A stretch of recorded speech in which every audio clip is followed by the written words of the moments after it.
So this lets us see how creative we can get when we're thinking about making these connections about different points of the economy. Then surplus. There's always something that's left over, right? You know, we have, in a way, we have to produce surplus because not everybody can produce stuff that we need. So that's how we care for each other, because at a certain point, all of us get to a point in our lives where, well, we're born into a world where we can't produce things, and at a certain point, we get to a point where we can't produce things anymore, at least certain things. So we need a surplus that we share. So the question is, what do we do with the surplus? How do we produce it? Who gets it? Who decides? All that kind of stuff. Profit is what capitalists call their kind of surplus that they like to take for themselves. But that's just one kind of surplus. That's just one way of organizing the surplus. So here, just to highlight, community development credit unions is a way that people pool their savings. It's a special kind of credit union where people pool their savings, and those savings, instead of operating like a regular bank, those savings get reinvested in community development projects. And in the coolest community development credit unions, those projects are decided democratically by the membership of the credit union. That's an example of surplus. It's also important to remember that composting is an example of what we do with surplus, right? I mean, these aren't totally different processes here. Financing things and saving money is part of the same process as composting. It's what we do with the extra, you know, how we reinvest in this whole process. And often we like to skip over reinvesting in creation and try and reinvest right away in production, which is kind of a problem too, so we need to think about that. And finally, in the center, governance. And it's important not to confuse governance with the state, because they're totally different. The state is one way that we do governance, but governance is all the different ways that we create rules, institutions, understandings with each other about how we're going to do stuff, how we make decisions. And that happens everywhere, in every situation. And so governance is something that's spread out through all of society. So again, it's not like, well, should the state do it or should nobody do it, you know? These are questions that we decide on all kinds of levels. How do we want to govern ourselves? And if we just think about the state as governance, then we're losing out on all these possibilities to think about how we actually want to govern ourselves and govern our economic lives and all of our lives for that matter. So to say, these are lots of different ways to organize economic life. All of these things coexist at the same time, and we probably want them to coexist. We probably don't want to try and cut out a whole bunch of stuff and make it so there's just one thing happening in every one of those sectors. And so we think that's important for us to go forward in thinking about how we imagine linkages between all these diverse forms. And the idea that the whole point is that communities, people, us, we're the ones who are coming up with these ideas. And we're creating new ways to think about how to organize these things. That's something that we're already doing, and it's something we can do even more, especially if we recognize that we're actually powerful to be able to do it. So I'm going to hand it over to Mike to add some stuff that we missed. All right. That was the egg. This is the omelet. Not in the sense that I'm going to break the egg, but I'm just going to add a little bit to it. First, I just wanted to underscore one point that Ethan made with respect to creation up there on the chart, and that is that when we think about economies, we have to think about how to sustain them through time. It's easy to imagine taking things as they are and making radical changes, but then you have to also think about how, having done that, you can carry forward. And by sustainability, I mean a couple of things. First of all, reproducing ourselves, conserving what we have and what we've inherited, innovating because we encounter new situations, we require new things, transmitting knowledge and skills. How are we going to do all of that? And to also just underscore that it's not just for the next people to come along, but for future generations.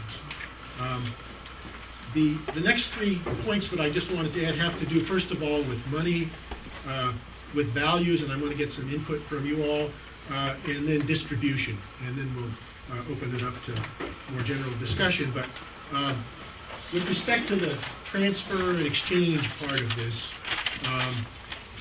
we have to think about the role of money.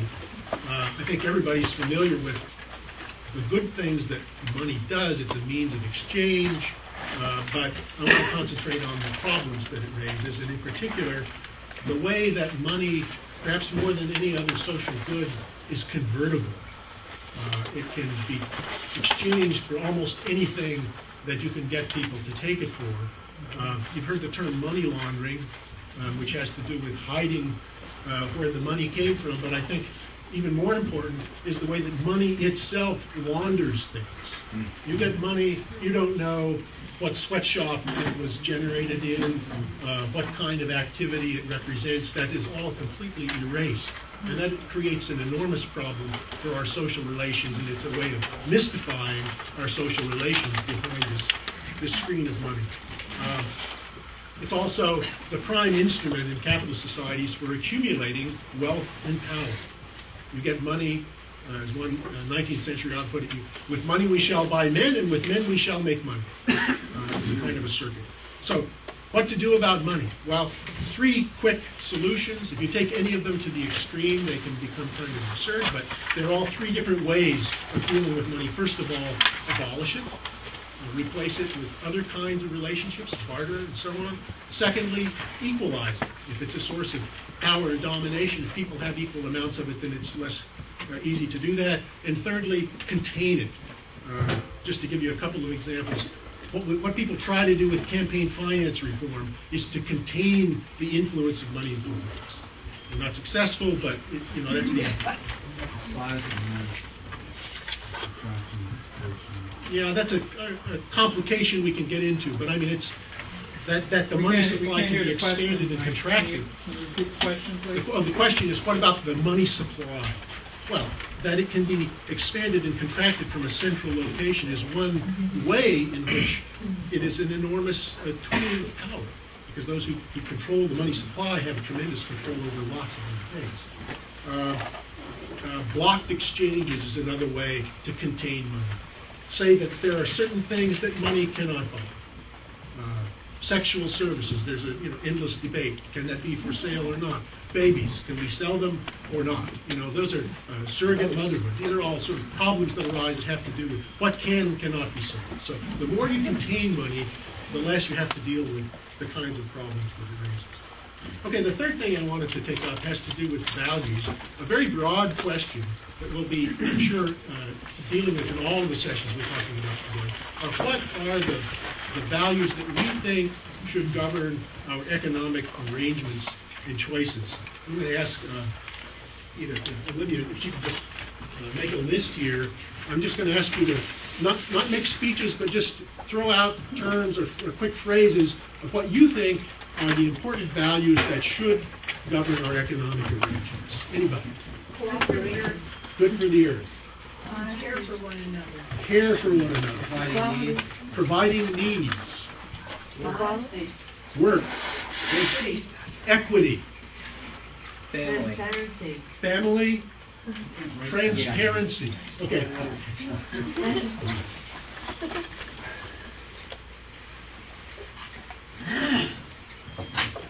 Okay. Anything else anybody wants? What's that? Fairness. Creativity.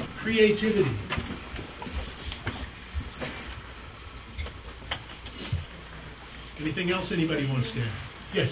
The value of money, you mean? No, this is the values that you think should govern our economic arrangements and choices. Yes.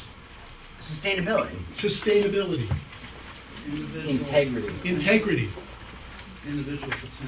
Individual potential. Community. Diverse.